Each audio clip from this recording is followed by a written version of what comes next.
Aswand, Cruickshank, your one and only Move Swiftly speaker, checking in for a daily Move Swiftly thought, giving you a perspective on teamwork that you will not get anywhere else. Good day, good pass, actually good last two runs. Got a chance. First, actually, sidebar here before I even get into today's Move Swiftly thought. This is actually the first run in which I don't have an ankle brace on. You know, for the past month, I've been dealing with some soreness in my ankle, and I went and got a brace, and this is actually the first one in which I just said, you know, I don't need the brace no more. Seeing that, I got a 5K tomorrow, and I did just more of a light-hearted, light 2 miles today. I said, you know what?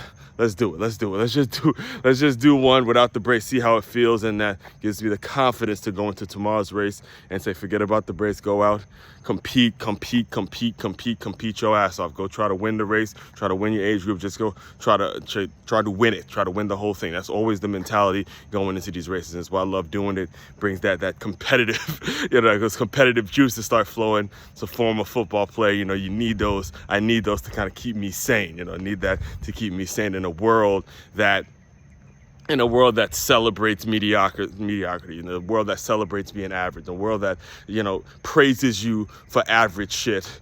You got to do things that are going to make it so you get those competitive juices going so you can live above average, all right? As far as today's Move Swiftly thought, believe it or not, that wasn't the rant I just went on, wasn't to today's Move Swiftly thought. I do actually have a solid topic for you guys today, because I'm recording this and something, again, one of my roles, before I even get started on this, all right, one of my roles as the one and only Move Swiftly speaker, as a speaker, consultant, author, thought leader type of a person, is to consult and to point out certain flaws that the higher, I don't call them hires, but certain flaws that people are making in the national landscape, things that are nationally known, right? So one of the things that is very nationally known is the WNBA, Women's National Basketball Association. I am recording this May 3rd, 2024, all right? And if you don't know, if you keep up with sports, if you're just kind of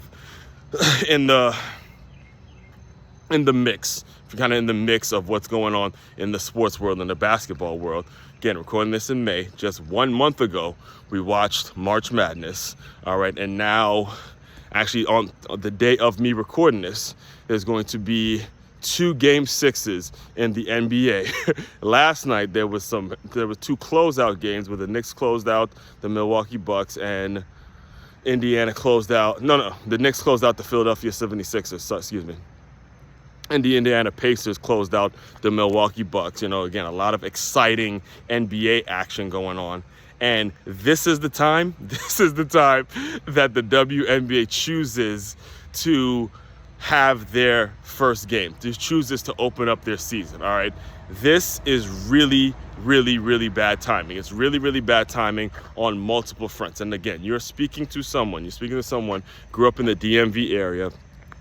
I was there for the inaugural WNBA season when they were calling Chamique Holdsclaw the female version of Michael Jordan, because Michael Jordan was with the Wizards, and that obviously didn't age well at all. And the point, though, the reason I'm bringing this to your attention is because there have been so many people out there talking in the media, all the talking heads in the media, all the quote-unquote experts that you see on ESPN, all these people who are talking so much about how the women's basketball game, how the women's basketball players deserve to be getting paid so much more, and they deserve this, they deserve that. And to be honest with you, I didn't. This isn't me saying that I do believe the players deserve to be compensated, but that league has been a complete disaster from the moment they started it, and it's because of the lack of common sense. It's because of the lack of quality timing when it comes to when they put these leagues on. And what ends up happening when you have the higher ups who are making the wrong decision about when the league is going to be, when the games are going to be played, when we're going to debut the games, the amount of teams,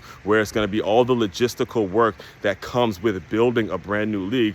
When you have those people who are not using their common sense, instead it falls on all the burden and all the pressure falls on the player to, basically be the ones that market this league. And in my opinion, that's not fair for the player. Understand how ridiculous the whole thing just looks. All right, just think about it from your typical fan's perspective, or just think about it from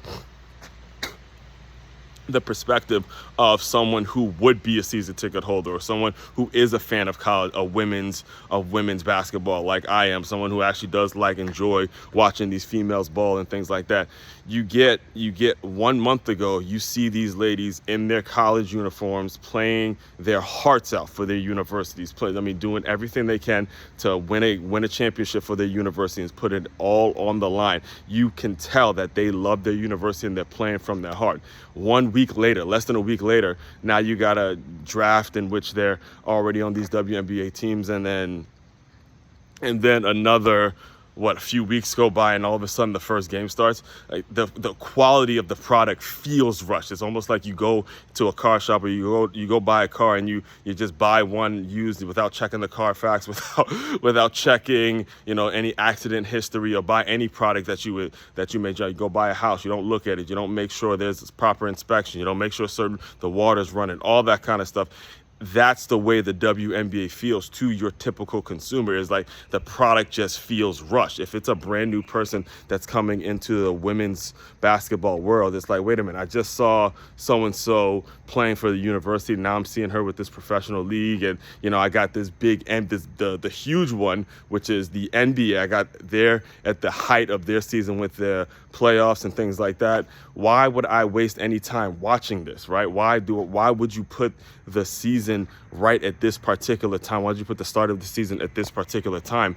And again, if you are a female college basketball, or excuse me, I keep saying college, but there's a reason I keep saying college basketball player. If you're just a female basketball player in general, if you're a female basketball aficionado, if you're one of the people that have dubbed themselves as the experts in women's college or women's, see, I said it again, right? It's women's basketball. You should be speaking on this. You should be speaking on it if you really do want the players to be compensated the way that you expect them to be compensated, or like the men and things like that.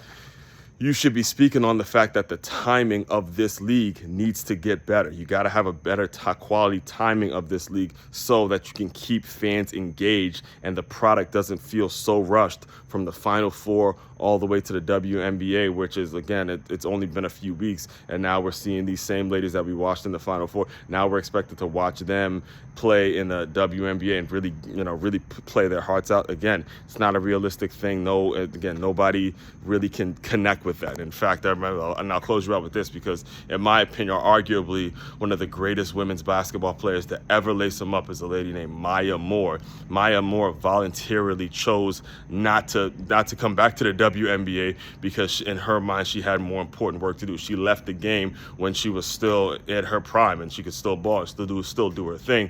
And I understand 100% because she came from a program like UConn, in which, again, the structure's there, the quality of the product is there. She's around other NBAs, other superstars and things of that nature, to the point where you get to the WNBA and it's just the product is watered down. So something that you got to take into consideration when you're talking sports business, sports or business.